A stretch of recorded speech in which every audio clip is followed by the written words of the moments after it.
Okey, ni adalah projek yang awak dah siap buat untuk sesi Jun 2020, sesi yang sangat panjang. First sekali saya ucap tahniah, akhirnya awak berjaya juga siapkan projek ni.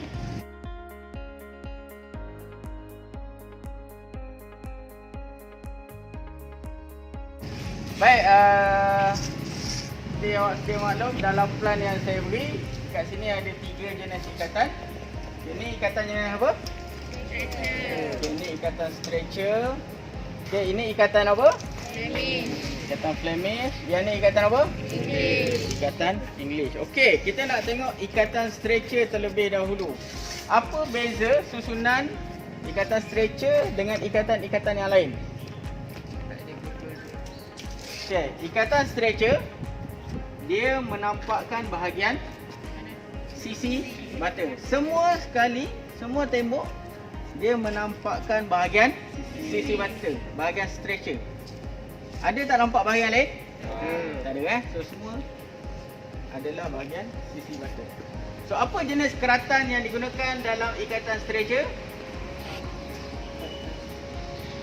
Ni bata keratan apa?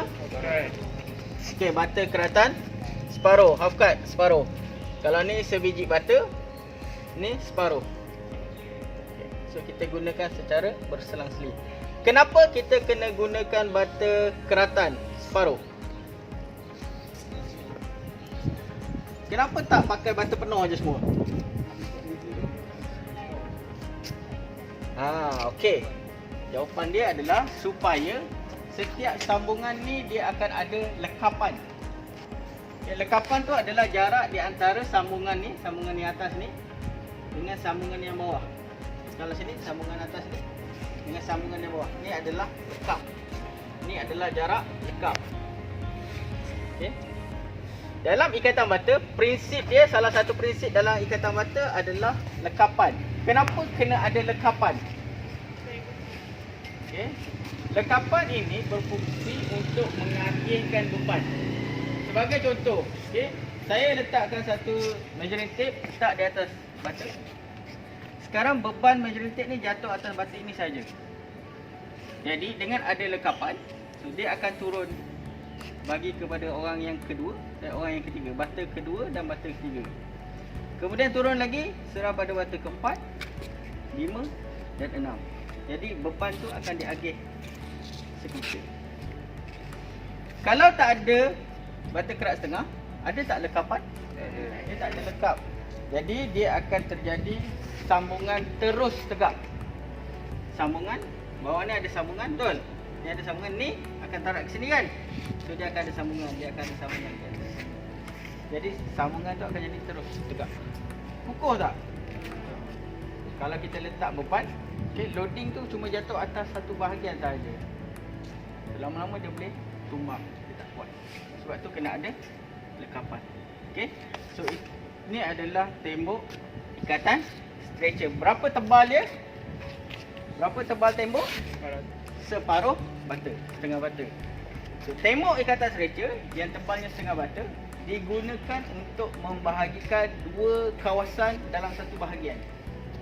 Sebagai contoh, dalam satu rumah, ni ruang tamu, ni bilik.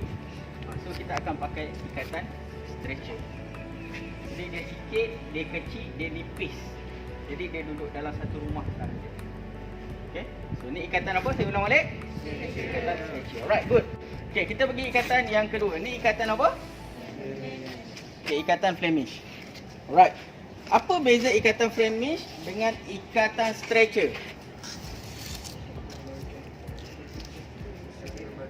Susunan bata dia berbeza. Macam mana susunan bata dia?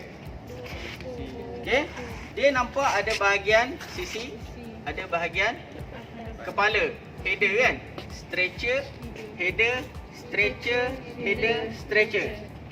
So dia duduk berselang-selang. Begitu juga dengan lapisan yang kedua. Kita nampak header, stretcher, header, stretcher. Dan begitu juga berulang. Stretcher, header, stretcher, header. Okey, dalam ikatan Flemish, kita ada guna satu jenis bata potongan, iaitu bata apa kat sini kita letak? Queen closer, okey? Kat sini kita letak queen closer. Macam mana keratan queen closer? So sebiji butter kita kerat secara memanjang kan? Okey, so kita akan letak di sini. Ini adalah queen closer. Kenapa kena ada queen closer?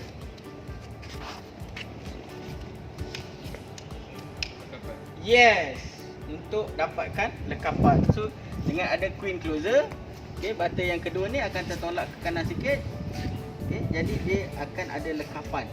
Kalau tidak, pada sambungan sini nanti dia akan ada lapisan ataupun sambungan terus tegak. Jadi tak ada lekapan. Okey, jadi dia tak kuat lah. So dengan adanya lekapan, tembok kita akan jadi lebih kukuh, lebih kuat So ni adalah ikatan Flemish. Berapa tebal ikatan Flemish? Sebiji butter. Tebal ikatan Flemish, tebal tembok ikatan Flemish adalah sebiji butter. So kat mana tembok ni sesuai digunakan? Okey, untuk dinding. Sebagai contoh, kita buat longkang. Kita buat main hole. Okey, katakan ni main hole. Dalam ni ada longkang. So tepi ni ada apa? Ada tanah kan? So tanah ni akan menolak tembok kita. So kalau tembok stretcher, mana yang lagi kuat? Stretcher ke Flemish? Flemish. So Flemish akan jadi lebih kuat. Jadi dia tahan, boleh menampung beban secara mendatar. Okey, ataupun buat tembok-tembok kawalan cerun, boleh gunakan Flemish. Boleh faham? Baik, kita terus ke ikatan yang ketiga. Yang ketiga ni ikatan apa? Ikatan English. Baik, apa beza ikatan English dengan ikatan Flemish? Apa beza sambungannya? Susunan butter dia macam mana? Yes, satu level dia nampak semua bahagian stretcher, sisi. Level yang kedua, dia nampak semua header, semua kepala. Yang ketiga, semua stretcher. Yang keempat, semua header. Okey. So, untuk ikatan Inggeris, kita juga menggunakan butter keratan jenis queen closer. So, kita letak kat sini, queen closer. Okey, boleh bezakan ikatan Inggeris dan ikatan Flemish? Boleh. Baik, ikatan Inggeris ni sesuai guna di mana?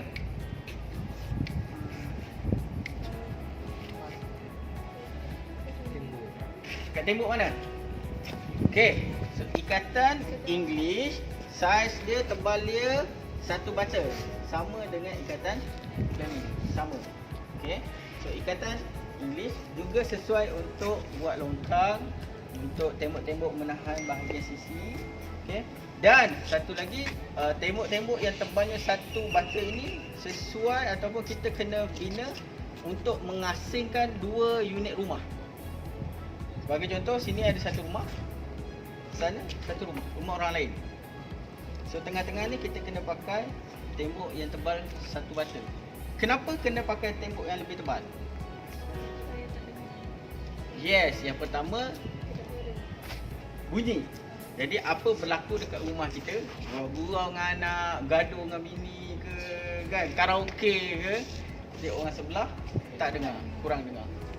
Okey, so dari segi bunyi. Kemudian kalau berlaku kebakaran, okey, kalau kata unit sebelah ni terbakar, so api mengambil masa yang lebih lama untuk merentasi tembok yang lebih tebal.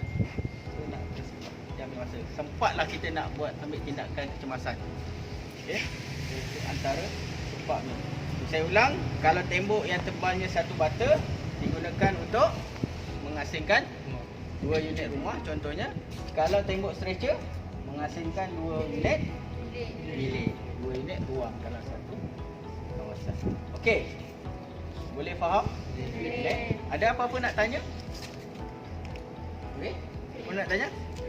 So kalau tak ada apa-apa, itu saja kelas kita untuk hari ini. Untuk kesimpulan kelas kita hari ini, InsyaAllah kalau ada rezeki, kita jumpa lagi pada hari Rabu untuk sambung projek lepas. Okey, so balik ni boleh rehat, basuh baju, basuh seluar. Tak apa, saya suka kalau pelajar saya foto je tu.